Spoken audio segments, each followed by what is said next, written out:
Hi everyone, I'm Katalina-Marie and I'm here today to show you how to make these adorable hanging baskets. I'm going to show the finished product. Hopefully you can see it. If everyone could just be patient with me, this is my first video tutorial. I'm super excited about it. Nervous, but ready to work on our project. So as you can see, my project has an Easter kind of Mother's Day theme feel to it, but you can choose whatever paper you'd like to make it work for whatever occasion you're doing. So the product that we're using, this is from Darcy. It's almost like a press board, a little flexible, not too crazy, but nice and sturdy. They either come in 4 shapes or 3 shapes. They come in different sizes, so when I say shape, this is 3 sides, so this is like a triangle, and the other one's more like a square. So they come in different sizes. You can either use them this way and make Christmas trees, or what I did was take it and flip it over to make it a basket. So what you're going to need is about 5 sheets of pattern paper, an X-Acto knife, your craft mat, glue, and some kind of decorative edge scissors, or any kind of tool that you have that will cut a decorative edge. Let's talk about the paper first. The collection that I used, you can see it here, it's from My Mind's Eye, and it is the Cut and Paste by Jen Allison. Really, really cute paper. I'll show you when I'm all done that with the extra scraps I actually made a layout too. So their pattern paper I really like. It's got a nice thick feel to it, nice and sturdy, and it's double-sided. So I say about 5 sheets, but you can choose whatever you want. If you only wanted to have 2 different pattern papers, that's cool too. Go ahead and do whatever you like. This does not have to be replication. These are just kind of instructions and a video to show you how the project works. You're going to cut your paper into strips, 1-inch strips. They can be a little smaller or bigger if you'd like. I wouldn't go too big because then I feel like you're wasting paper, because as you stack them on top, all of this is going to be hidden. I use the Fiskars Cloud Scissors. Yes, everything in my room has my initials on it. So these aren't actually scallop scissors, but they give a scallop looking edge. And I like it because it's a nice wide circle to kind of create the scallop. You don't have to use scissors. If you have a cutter that has a blade that does it, you can die cut them. You can use your Cricut machines or Silhouette, whatever electronic machine you have to cut them out. So I pre-cut everything. Their strips are all laying over here. I'll show you. So I have all the papers ready in the order that I'm going to layer them up. These are just some extra strips that I had from the previous project. Let's talk about glues for a little bit. What kind of glue you're going to want to use, should use, really it's up to you. You know your products, you know your projects, you know your house, how it is. Some glues don't work, because when I used to live in Florida, some glues just didn't work because it was too humid and they would just peel up. So my favorite glues are the ATG gun from Scotch, and this little guy here. It is the Scotch Quick Drying Adhesive. It's a liquid glue, and I never really was a fan of liquid glues, but this actually totally changed my mind. I am in love, love, love with this glue. I use it constantly, all the time. So this is the glue I'm going to be using for the project, but like I said, you can use whatever you want. I've got my Fiskars cutting mat, I have my X-Acto knife, and I'm all ready to go. So, just be patient with me because I'm not sitting right on top of the project like I'm used to, because I want to be able to show you how it works. So for the bottom, as you can see on the original project, you really can't see the pattern too much. I picked a pattern that was very wide.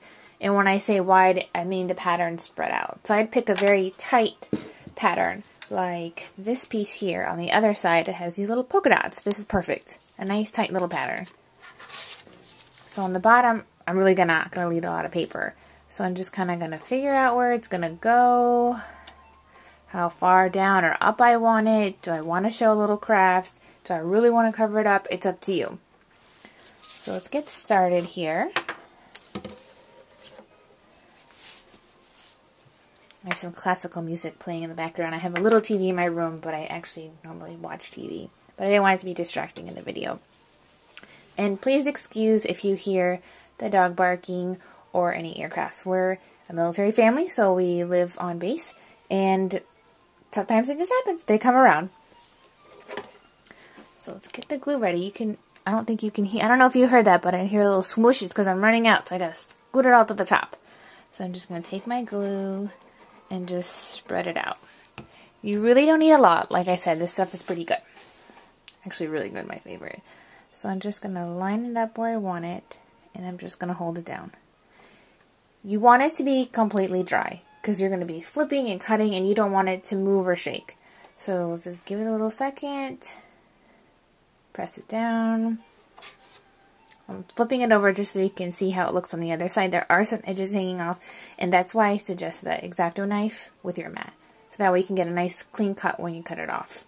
If you don't get clean cuts or you're not a big fan of the X-Acto knife, here's another brand I actually recommend. You find it in my toolkit. It's the Fiskars craft knife, so it fits right on your finger, so it gives you a more accurate cut. And I drew a little line on the case so that way when I stick it back in, the blade goes in the correct way. Alright, so that should be dry. Give it another little second. I can see some of the white glue sticking out still. I'm a total perfectionist, so don't mind that. Okay, so we're just gonna hold it. You want to hold your thing down, your project, so that way it's not moving all over the place. So I'm gonna hold it down. I'm gonna get right up on the edge and slice it right off. Then I'm going to flip it over and do the same thing to the other side.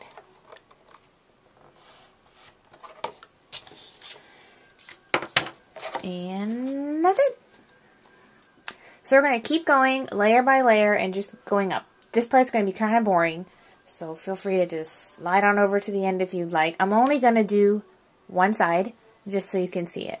When I normally do this project, I would do this side, and this side. I would do the first layer on all the sides, then the next side. But like I said, I like mine to line up the same pretty much. So as you can see here, this pink one continues on this side and on this side. If you don't have an X-Acto knife, like I said before, and you don't like to use one, that's okay too. You can just use your scissors and just get as close as you can. Because at the end, what I did is I just took my Making Memories, that's the one. I took that sand block and I just rubbed it all over it. Kind of gives it a little, I don't know if you can see it, but a kind of little distress, and it helped get any of the little ones that I didn't cut exactly right off. I just sanded them right off.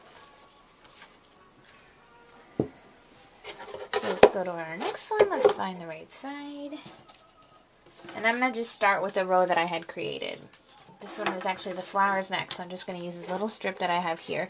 And you can decide how much or how little of the product you want to see, of the paper. If you want more pattern, put it way up there. That's fine. It's up to you. So again, I don't need a lot of paper from the beginning. Probably one strip of each will go around a bunch of times. Because as you can see, this isn't that wide. So the wider it gets, the more paper you're going to need. So I'm just going to put my finger right here so I can know where to put some glue. Going to put some glue there.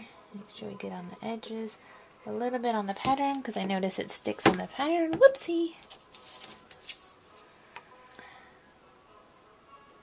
So I'm just going to find where it is.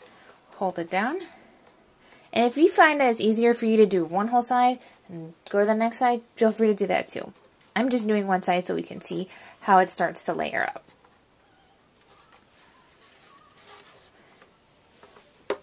And I'm not sure if I mentioned it before, but the paper that we're using, here I'll show you the little strip. It's my Mind's Eye, and it's the cut and paste collection. Really, really, really, really, really cute. So I'm going to say it's all dry now. So I'm just going to X-Acto knife it. Hopefully my face isn't in the shot. And X-Acto knife it again. And there we go. If you, like I said, it's not always going to be perfect. That's okay. That's what we're going to sand it at the end for. Despite the fact that I'm a perfectionist, I can let that one go. And then we're going to go to the next pattern. I want this one to show more of the pattern. So I'm going to go here. I just leave my finger right there so I know how high to put the glue up. Get my glue there. I got to order some more. Get it on there.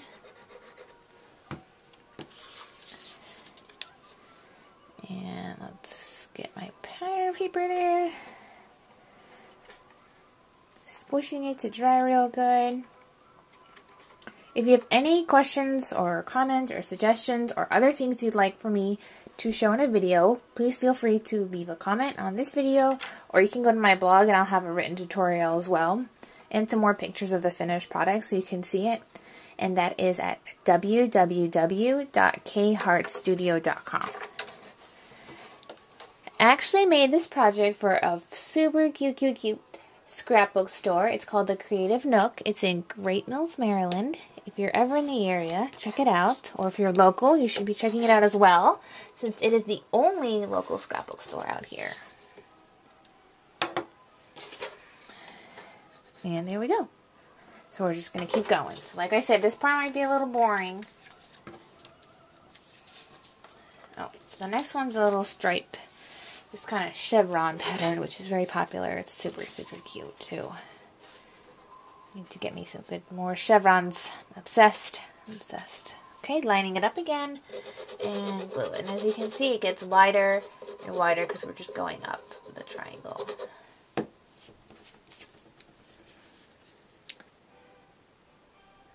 Great, and I'm just going to hold it there.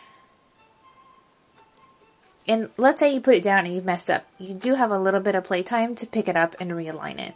You go, oh, you know what, that's too high. I want it a little lower. That's not straight. Okay, and there we go. And we can push it back. That's all you need to do with this glue.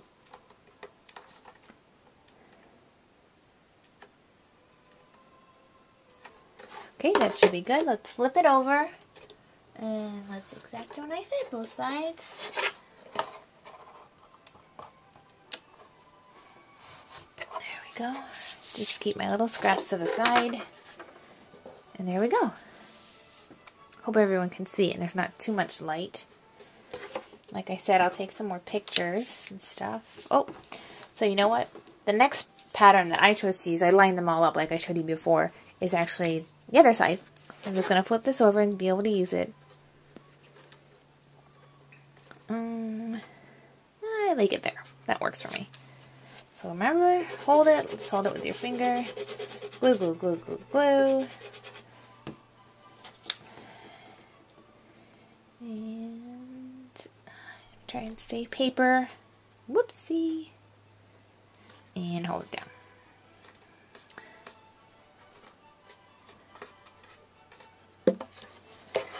So where's my X-Acto knife? There it is. So let's go ahead and trim. Whoops, trim. And there we go. And this side, I can see that I'm kind of leaving a little bit more, but don't worry about it. Like I said, we're just going to sand it. And the next one is another kind of larger flower pattern. And as you notice, some of my strips aren't the same size. Some of them are a little thicker or thinner. I'm not exact when it comes to the decorative edge scissors, but I'm okay with that. I've learned to be okay with it. It's art. It's supposed to be fun.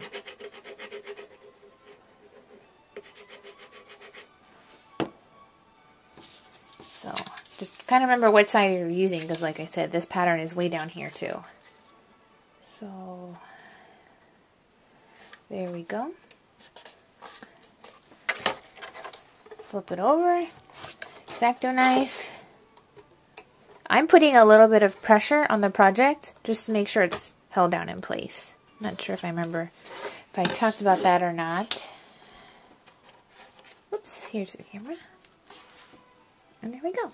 So we're going to keep going all the way. And that's probably about it. I don't want to keep going because I think everyone can see where the project's kind of leading up to, and I want to be able to talk about some other things for the project as well. Alright, so this was the finished product that I'd made.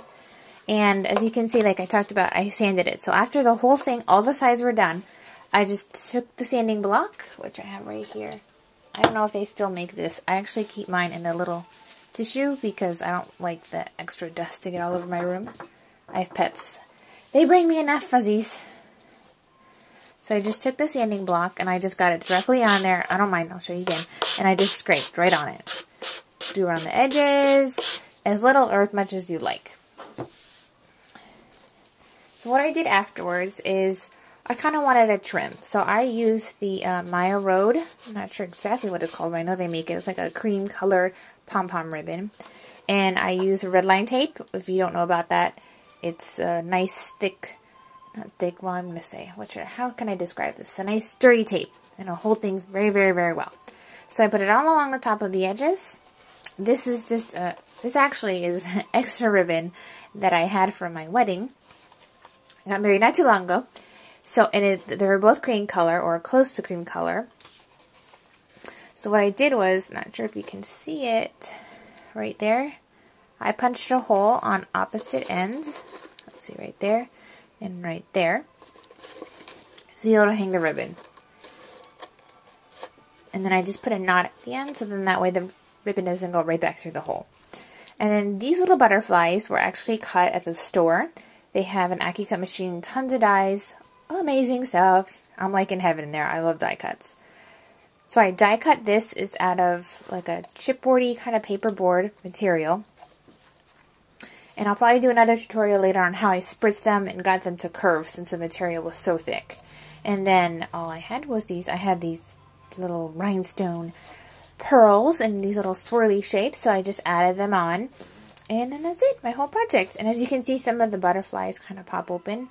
But I'll show you in the tutorial, we actually spritz them with water. So that's why you can make them bendy and stuff. And that's the whole project. I didn't want to put too much on it because I really like this paper and I wanted to showcase the paper. So that's the whole project. Thanks so much for stopping by and checking out my video tutorial. Any suggestions how I can do better, what you need, what you're looking for, you just let me know, like I said here on the comments, or you can actually go visit my blog, which is at kheartstudio.com. Thanks again, everyone!